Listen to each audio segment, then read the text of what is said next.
श्री शंकर गीता अध्याय 4.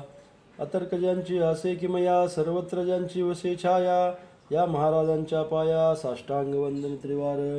विचित्र तुमची दिसे काया, आनंद होतो गुणगाया. तुमचे चरित्र सुगंध फाया, सुगंध दरवळे त्रिभुवनी.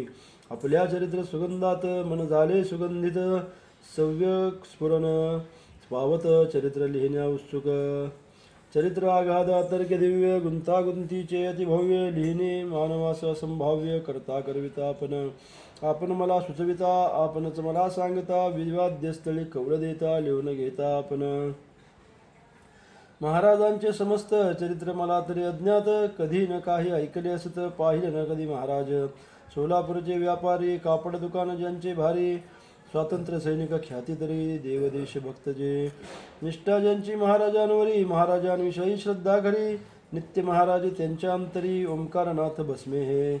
या महात्म्यामुळे मी वळलो, हे चरित्र लिहिण्यास सरसावलो. या कार्यास प्रवृत्त झालो, दीपून गेलो लिहिलेने. ओंकारनाथांच्या सत्संगात महाराजांचा संग घडत, महाराजांच्या समाधीचे होत दर्शन पुणे नगरीत. माथे टेकविले मी समाधीवर, म्हणती मद महाराज शंकर. चरित्र सुरू करावे सत्वर, आधार भस्मे आहेत. माझा आधार अप्रत्यक्ष, भस्मे आधार प्रत्यक्ष. आम्ही दोघे एकच साक्ष, जाणवेल तुलाही.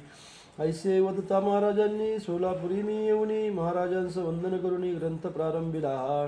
महाराज सोलापुरात शुभरायांच्या मठात असत. एकदा भजन चालले जोरात, सारे दंग भजनात. सारे शंकर महाराज रूप बनत, चमत्कार हा केवढा असत. कोण महाराज कोण भक्त कुणालाही कळेना. महाराज जनार्दन बुवाला म्हणाले अक्कलकोटाला, जाऊ आपण योग भला. 40 भक्त निघाले अक्कलकोट स्वामी समर्थ, त्यांच्या समाधी मठात. येऊन सारे वंदन करत शंकर महाराज म्हणाले, हेच माझे सद्गुरू असत. ऐसे म्हणून माथा टेकवित, गुरु शिष्यांची भेट होत अपूर्व हा सोहळा. काही दिवस येथे राहून महाराज येथून निघून, त्र्यंबकेश्वराला जाऊन निवांत तेथे राहिले. रामभाऊ अकोलकर महाराजांचे भक्तवर, त्यांच्या सदनी मुक्काम तर महाराजांचा असेच. त्र्यंबक आणि शंकर भेट होता खरोखर, बहरून गेले त्र्यंबकेश्वर निष्ठावंत जाणत. शंकर आणि त्र्यंबक हे दोघेही असती एक, नैष्टिक भाविक निवडक भक्ता प्रचिती येत असे. एकदश ग्रंथी ब्राह्मण महाराजांचे धरुण चरण, म्हणे मी तुम्हा शरण, प्रसाद द्यावा मज काही. महाराज म्हणाले ब्राह्मणाला, मी प्रसाद देतो तुझला, तू खाणार नाहीस मग कशाला तुझला देऊ प्रसाद. ब्राह्मण म्हणे निश्चय करून, खात्रीने प्रसाद खाईन. कागदाची पुडी करून प्रसाद दिला ब्राह्मणाला. आनंदाने ब्राह्मण जात, घरी जाऊन पुढे उघडत. कोंबडीची 4 अंडी दिसत. ब्राह्मण म्हणे भडकला, मी भिक्षुक वैदिक पवित्र, प्रसाद भक्ष अपवित्र. फेकून उकिरड्यावर मात्र सचेल स्नान करीत असे. तेवढ्यात अकोलकर येऊन म्हणती, शास्त्री बुवास देखून यावेळी हो कसले स्नान. चवताळून द्विज म्हणे, तुमच्या महाराजांचा प्रसाद तर. दिली कोंबडीची अंडी 4, फेकून दिली उकिरड्यावर, म्हणून सचेल स्नान हे. ब्राह्मणास म्हणते अकोलकर, कोठे प्रसाद दावा सत्वर. दोघे गेले उकिरड्यावर, कागदात 4 आंबे होते. ब्राह्मण अगदी ओशाळला, तोबा तोबा करू लागला. पश्चाताप झाला त्याला, लोटांगण पुन्हा घातले. आंब्याची अंडी होत, अंड्याचे आंबे बनत. चमत्कृती ही अपूर्व होत महाराजांचे वैशिष्ट्य. ऐसे अनंत चमत्कार महाराजांनी केले फार. चकित होती सुरवर, कळतील कैसे मानवा. नंतर सोडले त्र्यंबकेश्वर, पुण्यास आले महाराज शंकर. भक्त जलजमती नारी नर, पुण्यात निवांत राहिले. अनेक गावांना पुण्याहून महाराज आले जाऊन, परी कायम वास्तव्याचे स्थान पुणे त्यांनी ठरविले. पुण्यात लष्कर भागात एक विदेही यवन स्त्री राहत. त्या बाईचे नाव असत हजरत बाबा जान हे. महाराज कोण हे ओळखे ही बाई. महाराजांचे म्हणे आई, प्रत्यक्ष आल्ला भूवर येई. ऐशी निष्ठा बाईंची. सलाम करी सदोदित, तिच्या आग्रहावरून राहत. काही दिवस लष्कर भागात महाराज ते आनंदे. 1935 साली प्राध्यापक भालचंद्र देव यांनी प्रश्न आपले वय किती महाराजांना विचारला. मी 150 वर्षांचा असून दुसऱ्या पेशव्याच्या हातून दक्षिणा घेतली भोजन करून शनिवार वाड्यामध्येच. ऐसे महाराज उत्तर देत. काहींना महाराज सांगत, आमचे वास्तव्य होते खानदेशात कुंवरस्वामी म्हणून. माझे मूळ नावच गौरीशंकर, राजाधिराज म्हणून कुंवर. आमचे समाधी मंदिर वाघोडात असेच. पुढे पुण्याहून गेले नगराला, तेथून पुण्यक्षेत्र मढीला. नाथांच्या पुण्य समाधीला वंदन केले सर्वांनी. कित्येक वर्षाची धुनी शांत. महाराज जेव्हा लख म्हणत तेव्हा आपोआप धुनी पेटत चकित झाले सर्वही. प्रज्वलित केली तिथली धुनी साधनेचे महत्व पटवून उत्तम प्रथा आचराव्या म्हणून महाराज सर्व सांगत. येल्लूबाई माने सुविख्यात प्रसिद्ध गायिका त्या असत. घरच्या चांगल्या श्रीमंत फार भाविक होत्या त्या. एकदा नृसिंहवाडीत त्यांची महाराजांशी गाठ पडित. फार उत्तम या गातात महाराजांना समजले. महाराजांनी येल्लूबाईस सांगितले गावयास. सुस्वर राग आळविनास सुरुवात केली बाईंनी. शिवास आवडे संगीत गाणे ऐकून महाराज डोलत. येल्लूबाईवर प्रसन्न होत आशीर्वाद देत ते. येल्लूबाई आनंदित आशीर्वाद ऐकून होत. पुण्यातील त्यांच्या वाड्यात महाराज गेले एकदा. येल्लूबाई एकास सांगत होती कृष्ण लिहिलेस. कृष्ण कसा रांगतसे खास तोच चमत्कार झाला. महाराज दुडुडू रांगत परिप्रत्यक्ष कृष्णच दिसत. येल्लूबाई चकित होत चमत्कार सारे पाहते. येल्लूबाईची भावना तीक्ष्ण म्हणून महाराज झाले कृष्ण. जसे भावनेला उधान लाभ तैसा मिळतसे. सोलापूर शुभराय मठात बाबा जक्कल दर्शनायत. त्यांना महाराज स्पष्ट दिसत. श्रीपाद श्रीवल्लभ. कार्तिकी एकादशीचा दिवस असत. पुण्यास मेहेंदळे वाड्यात ताई साहेब कीर्तन करत सुंदर ते ध्यान गात होत्या. महाराज बालगंधर्वही असत. बालगंधर्व खुश म्हणत. पांडुरंगाचे दर्शन बाकी असत. एवढा भंग रंगला. तोच महाराज उभे राहत. सर्वा पांडुरंगच दिसत. प्रत्यक्ष अनुभूती सर्वा येत. धन्यता वाटे सर्वास. गंधर्व नाटक मंडळीत महाराज पडदे उडीत. एकदा महाराज पाहण्या जात गंधर्वांचे नाटक.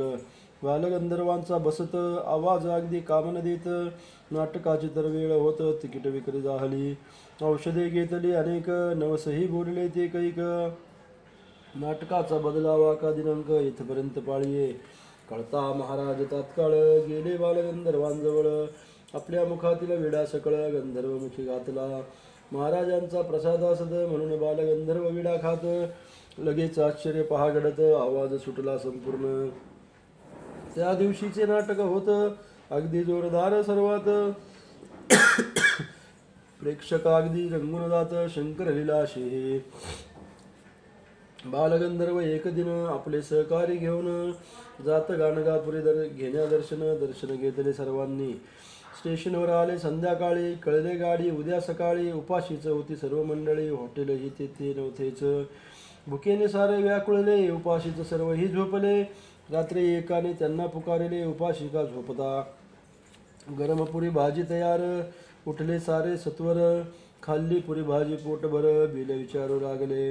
हॉटेलवाला म्हणे गाईना बिल उद्या द्या आणून. सारे चकत होऊन एकमेकास म्हणतात काहीच येथे नसून हॉटेल आले कसे कोठून. बिल उद्या द्या सांगून हॉटेलवाला गेलाही. सकाळी पाहतात उठून हॉटेल तेथे मुळीच नसून. सारे गाडीत बसून सोलापुरी परतले. गेले महाराजांच्या दर्शना. महाराज म्हणते गंधर्वांना रात्रीच्या पुरी भाजीचे बिल द्याना. छपापले सर्वही. कोण होता हॉटेलवाला. रात्री कोणी दिले खायला. कळले तेव्हा सर्वांना महाराजांची लीला ही. गंधर्व म्हणाले बिल किती ते. महाराज बदले मी मागेन ते. देणार काय सांग पुरते. जरूर देईन महाराज. महाराज बदले प्रति गुरुवार दिन. करावे शास्त्रोक्त संगीत भजन. महाराज आज्ञा प्रमाण मानून संगीत भजन चालले. एकदा महाशिवरात्रीस पुणे मेहेंदळे वाड्यास भजन कीर्तन गाण्यास गर्दी फार झाली. महाराज असून म्हणत आज महाशिवरात्र असत. मंदिर कदाचे असे उघडत. सारे पाहू लागले. महाराजांचा रंग बदलत. नीलवर्ण महाराज बनत. महाराज प्रत्यक्ष शिव दिसत. महाशिवरात्र खरी हे. बेल सर्वांनी शिवावर वाहून मस्तकी चरणावर दर्शन घेतले सत्वर. धन्यता वाटे सर्वांस. महाराजांना अन्नपूर्णा प्रसन्न अगदी पाहना. नवे होती ती अन्नपूर्णा महाराजांच्या आज्ञेत. डॉक्टर हरी त्र्यंबक खरे यास. सुरू असल्या उत्सवास 5 शेर धान्य आणावयास महाराज सांगत. धान्य डाळ तांदूळ गहू ही प्रत्येकी 5 शेर आणून महाराजांच्या पुढती बंधुनी डॉक्टर खरे ठेवीत. धान्य घेऊन आत जात. महाराज खोली बंद करत. पुन्हा येऊन द्यावेयात महाराज सांगत. एकटेच महाराज खोलीत अन्नपूर्णेची पूजा करत. पूजा करून बाहेर येत सर्व प्रसाद सांगती. उत्सवाच्या शेवटच्या दिनी त्याच धान्याचा स्वयंपाक करून 5,000 माणसे जेवणी तृप्त अगदी झाली. 5 शेर धान्यात 5,000 माणसे जेवत असे अनेक प्रसंग घडत. शंकर लीला पूर्व महाराज असता खुशीत सांगत कथा पूर्व वृत्तांत. म्हणाले मी होतो सरकशीत नाटकाचे पडदे ओढले. मी फार वर्षापूर्वी तमाशात सोंगाड्याचे काम करी. चिलया बाळ्याचा वग त्या दिनी स्टेजवरती चालला. शंकराची आज्ञा होताच मी उडविले चिलयाचे मुंडकेच. सांगितले तसे मी केलेच यात चुकले काय मम. गडबड लोकांनी करून केला पुराचा खून म्हणून. पोलिसाकडून मज पकडून तमाशा सारे पाहत. सद्गुरू स्वामींचे स्मरण केले. तिरकमट घेऊन स्वामी आले. संजीवनी मंत्र वदले. मुंडके जोडले मुलाचे. मुलगा उठवनिया बसला. कडकडाट टाळ्यांचा झाला. मी सोडून तमाशाला पळून गेलो त्या क्षणी. माझ्या मागे लागले स्वामी. नदी तीरावर पडलो मी. तेव्हा मजला म्हणती स्वामी शंकर माझे ऐक तू. नको गुंतू माया जाळात. तुझे वाकडे पाय असत म्हणून लोक तुझा तमाशात उपयोग करून घेतात. जगाच्या या तमाशात दाखवावयाचे सत्य जे असत हेच तुझे कार्य असत. अवतार तुझा त्यासाठी. दुसरी कथा महाराज सांगत. माझे माता पिता वृद्ध असत. मज घेऊन पंढरी जात. प्लेग मजशी झाला. प्लेगाचे 4 गोळे उठले. अगदी सारेही घाबरले. स्वामींचे मी स्मरण केले. स्वामी आले धावून. त्यांनी हाती चक्र घेऊन 4 गोळे काढले कापून. म्हणून 8 ठिकाणी वाकून अष्टवक्र झालो मी. ऐसे महाराज सांगत आपला पूर्व वृत्तांत. आपण काय केले असत अष्टवक्र कसा मी. एकदा महाराजांच्या मनात तुळजापुरी जाण्याचे येत. महाराज भक्ता समवेत गेले तुळजापुरात. भवानी मातेच्या मंदिरात भाविकांची गर्दी असत. या प्रचंड गर्दीत उभे कोठे राहावे. मंदिरातील ओवरीत महाराज जाऊन थांबत. भक्तही मग तेथे जात ओवरीत थांबले. थोड्या वेळांनी महाराजांस सांगती भक्त उठावयास. भवानी मातेच्या दर्शनास आपण आता जाऊया. सर्वांना महाराज म्हणत देवी काय फक्त मंदिरात. येथे काय देवी नसत. इथेच घ्या दर्शन. महाराज ध्यानस्थ बसत. तोच नवलासे घडत.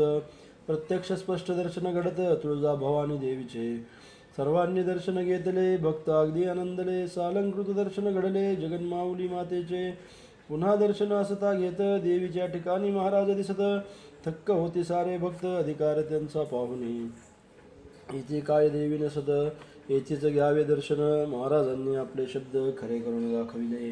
शंकर महाराजांच्या चरणी आनंदाने वंदन करुणी 4था अध्याय या ठिकाणी पूर्ण असे झाला. संतवर्य योगीराज सद्गुरु राजाधिराज श्री शंकर महाराज की जय.